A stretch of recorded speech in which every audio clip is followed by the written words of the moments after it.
जम्मू कश्मीर के किश्तवाड़ में सुरक्षा बलों और आतंकवादियों के बीच मुठभेड़ जारी। हमले में सेना के 2 जवान शहीद, 2 घायल। सुरक्षा बलों ने किश्तवाड़ में 2 आतंकियों को घेरा। बटोटे किश्तवाड़ राष्ट्रीय राजमार्ग पर तलाशी अभियान जारी। जम्मू कश्मीर के डोडा से आज प्रधानमंत्री मोदी करेंगे चुनावी प्रचार का आगाज। डोडा में 45 साल बाद किसी पीएम की रैली। विकास, आतंकवाद और आर्टिकल 370 जैसे मुद्दों को उठा सकते हैं पीएम मोदी की रैली से पहले डोडा के किश्तवाड़ में आतंकी हमले से मचा हड़कंप। सुरक्षा व्यवस्था चाक चौबंद। कई इलाकों में सर्च ऑपरेशन और वाहन चेकिंग जारी। आज हरियाणा में भी चुनावी बिगुल फूकेंगे पीएम मोदी। कुरुक्षेत्र के थीम पार्क में करेंगे रैली। भारी बारिश की संभावना। हरियाणा में फोगाट खाप किसी भी पार्टी का नहीं करेगी समर्थन। कहा, चुनाव से हमारा लेना देना नहीं, सामाजिक कार्यों के लिए रहेंगे सक्रिय। नेशनल कॉन्फ्रेंस के नेता फारूक अब्दुल्ला ने फिर अलापा अनुच्छेद 370 का राग। कहा, बीजेपी को आर्टिकल 370 हटाने में कई साल लगे, लेकिन हम 370 और 35A को जरूर लाएंगे। जम्मू कश्मीर के पूर्व सीएम उमर अब्दुल्ला ने कहा कि सिर्फ उनकी ही पार्टी बीजेपी से मुकाबला कर रही है और सभी बीजेपी की मदद कर रहे हैं। नेशनल कॉन्फ्रेंस के नेता और प्रसिद्ध अर्नकोलॉजिस्ट डॉक्टर समीर कौल ने विवादास्पद बयान दिया। पीडीपी को बीजेपी की नाजायज औलाद बताया। सुप्रीम कोर्ट से जमानत के बाद तिहाड़ जेल से रिहा हुआ अरविंद केजरीवाल आज हनुमान मंदिर जाएंगे सीएम अरविंद केजरीवाल। घर पहुंचने पर आप नेताओं ने गले मिलकर किया केजरीवाल का स्वागत। मां ने उतारी आरती, पिता से भी लिया आशीर्वाद। जेल से बाहर निकलने पर केजरीवाल ने कहा कि उनकी 100 गुना ताकत बढ़ गई है। कुछ देश विरोधी ताकतें देश को कमजोर करने में लगी हैं। अरविंद केजरीवाल के जेल से बाहर आने पर आप कार्यकर्ताओं ने जमकर आतिशबाजी की। केजरीवाल सरकार ने हाल ही में दिल्ली में पटाखों पर बैन लगाया था। बीजेपी ने आम आदमी पार्टी के जश्न में पटाखों के इस्तेमाल पर उठाए सवाल का। दिवाली में पटाखों पर बैन लगाएंगे, लेकिन अपने ही बनाए हुए कानून का सीधा उल्लंघन करेंगे। गुजरात के गांधीनगर में गणेश विसर्जन के दौरान बड़ा हादसा, 8 लोगों की डूबकर मौत। इलाके में पसरा मातम। गांधीनगर हादसे में फायर विभाग की टीम और स्थानीय तैराक चला रहे रेस्क्यू ऑपरेशन। 2 और लोगों की तलाश जारी। गुजरात के पाटण में 11 सितंबर को गणेश विसर्जन के दौरान हुए हादसे का वीडियो आया सामने। सरस्वती बैराज में 7 लोग डूबे, जिनमें से 4 लोगों की मौत हो गई। जम्मू कश्मीर के बारामूला में सुरक्षा बलों और आतंकियों के बीच मुठभेड़। 2 आतंकियों की घिरे होने की खबर। हिमाचल के मंडी में बिना अनुमति के बनाई गई मस्जिद को तोड़ने का आदेश। नगर निगम आयुक्त ने कहा, अगर 30 दिनों में नहीं तोड़ी गई तो नगर निगम करेगी कार्रवाई। केंद्रीय मंत्री गिरिराज सिंह ने कहा, हिमाचल के लोगों ने एक बड़ा संदेश दिया। देश में लागू होना चाहिए शिमला मॉडल। हम एकजुट होंगे तो कोई हरा नहीं सकता। हिमाचल के संजौली में प्रदर्शन के दौरान हुए लाठीचार्ज पर आज बंद का ऐलान। वीएचपी समेत कई हिंदू संगठनों ने आज हिमाचल बंद बुलाया। अजमेर की ख्वाजा मोइनुद्दीन चिश्ती की दरगाह की अंजुमन कमेटी के सचिव का भड़काऊ बयान। कहा, हमारे मस्जिदों को शहीद किया जा रहा है, हमें चुप नहीं बैठना चाहिए।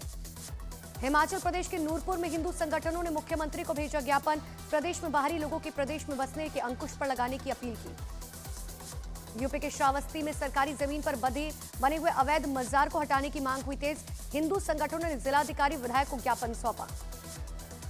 वक्फ संशोधन अधिनियम के मामले में क्यूआर कोड कैंपेन जोरों पर। मुस्लिम पक्ष बिल के खिलाफ में तो हिंदू पक्ष बिल के समर्थन में चला रहे स्कैन अभियान। अहमदाबाद में वक्फ बोर्ड एक्ट मामले पर सड़क पर उतरे वीएचपी और बजरंग दल के कार्यकर्ता। क्यूआर कोड वाले बैनर लेकर घूमे कार्यकर्ता। सुप्रीम कोर्ट के बाद अब इलाहाबाद हाईकोर्ट ने भी यूपी में बुलडोजर एक्शन पर जताई नाराजगी। पूछा, कानूनी प्रक्रिया का पालन किए बिना घर क्यों गिराया गया। राजस्थान बीजेपी के अध्यक्ष मदन राठौड़ का अजीबोगरीब बयान। बीजेपी में आने वाले भ्रष्ट नेताओं की तुलना महर्षि वाल्मीकि से की। कहा, वाल्मीकि पहले डाकू थे, फिर वो महर्षि बने। दिल्ली पुलिस की स्पेशल सेल ने नादिर शाह हत्याकांड में 4 आरोपियों को गिरफ्तार किया। पैसों के लेन देन में हत्या की आशंका। चंडीगढ़ ब्लास्ट मामले में गिरफ्तार आरोपी रोहन मसीह 19 सितंबर तक रिमांड पर भेजा गया। रोहन मसीह से पंजाब पुलिस करेगी पूछताछ। कई बड़े पर्दाफाश होने की उम्मीद। कोलकाता डॉक्टर से रेप और हत्या मामले में सीबीआई को झटका। आरोपी संजय रॉय ने नार्को टेस्ट करवाने से किया इनकार। हड़ताल पर गए डॉक्टर्स पर टीएमसी नेता कल्याण बनर्जी का हमला। कहा, वे न्याय नहीं चाहते, ईगो लेकर बैठे हैं, डॉक्टर बनने के लायक नहीं। गौतम बुद्ध नगर के डीएम के एक्स अकाउंट से राहुल गांधी पर पोस्ट। डीएम ने थाना सेक्टर 20 में एफआईआर कराई। एक्स अकाउंट हैक करने का आरोप लगाया। साइबर सेल ने एफआईआर दर्ज कर जांच शुरू की। बीजेपी अध्यक्ष जेपी नड्डा ने सीपीएम महासचिव सीताराम येचुरी को श्रद्धांजलि दी। नड्डा समेत कई नेताओं ने येचुरी के घर जाकर उनके पार्थिव शरीर के अंतिम दर्शन किए। केंद्र सरकार ने अंडमान निकोबार की राजधानी पोर्ट ब्लेयर का नाम बदलकर श्री विजयपुरम किया। पीएम मोदी और गृह मंत्री अमित शाह ने एक्स पर लिखा, औपनिवेशिक काल की सोच से मिली आजादी। 15 सितंबर से 17 सितंबर तक गुजरात की यात्रा पर रहेंगे पीएम मोदी। तीसरी बार पीएम बनने के बाद पहली बार गुजरात के दौरे पर जाएंगे पीएम।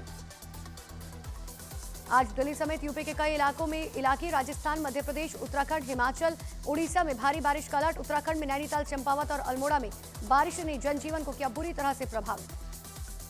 नैनीताल में लगातार बारिश से जनजीवन प्रभावित। हरनौली जाने वाली सड़क बारिश के चलते ध्वस्त। कैचीधाम से क्वारब तक की सड़कों को 14 सितंबर तक बंद किया गया। उत्तराखंड के टनकपुर में ऑल वेदर रोड धसी। कुमाऊं क्षेत्र में करीब 2 दिन से लगातार भारी बारिश जारी। यूपी के संभल में भारी बारिश के दौरान एक घर धराशायी। छत के मलबे के नीचे दबकर मां बेटे घायल। ग्रामीणों ने रेस्क्यू कर मां बेटे को निकाला। यूपी के नोएडा में पार्किंग के विवाद को लेकर एक सोसाइटी में जमकर कोई मारपीट। पुलिस ने 2 लोगों को गिरफ्तार किया। पीलीभीत में जन्माष्टमी मेले में एक शख्स के साथ मारपीट पिटाई का वीडियो सोशल मीडिया पर वायरल। यूपी के कन्नौज में आपसी विवाद में 2 पक्षों में जमकर हुई मारपीट का वीडियो वायरल। पुलिस ने मामला दर्ज किया, जांच शुरू की। गुजरात के मेहसाणा में पैसों के लेन देन में 4 दोस्तों के बीच हुई मारपीट। झड़प में एक शख्स की मौत। पुलिस ने 2 आरोपियों को गिरफ्तार किया। यूपी के मथुरा में मिट्टी लेने को लेकर 2 पड़ोसियों में जमकर चले लाठी और डंडे। एक महिला समेत 3 लोग घायल। पुलिस मामले की जांच में जुटी। झारखंड के दुमका में सरकारी स्कूल में मिड डे मील में गिरी छिपकली। 47 बच्चों की तबीयत बिगड़ी। जिला शिक्षा अधीक्षक ने जांच के आदेश दिए। सीबीएसई ने 27 स्कूलों को नियमों के उल्लंघन के चलते कड़ी कार्रवाई के आदेश दिए। 22 स्कूल दिल्ली और 5 अजमेर जोन के हैं। यूपी के बहराइच में छठे भेड़िए को पकड़ने की कवायद हुई जारी। 2 दिन में आदमखोर ने 6 बार हमले किए। ब्रिटेन मीडिया ने दावा किया कि उसामा बिन लादेन का बेटा हमजा बिन लादेन जिंदा है। अफगानिस्तान में अलकायदा को फिर एकजुट करने की कोशिश। पश्चिमी देशों के खिलाफ हमला शुरू करने की योजना का दावा। पाकिस्तान के बलूचिस्तान में ईशनिंदा के आरोपी को एक पुलिस अधिकारी ने जेल में गोली मारी। आरोपी पुलिस अधिकारी गिरफ्तार। मामले की जांच जारी। न्यूज़ 18 इंडिया चौपाल, एक ऐसा मंच जहां जब जब बात निकलेगी तो सिर्फ दूर तक नहीं बल्कि दुनिया के कोने कोने में जाएगी, क्योंकि इस बार बात होगी भारत के वैश्विक महाशक्ति बनने के लक्ष्य पर। सरकार, समाज, सेलिब्रिटी और स्पोर्ट्स स्टार्स के साथ न्यूज़ 18 इंडिया चौपाल देखिए सिर्फ न्यूज़ 18 इंडिया पर।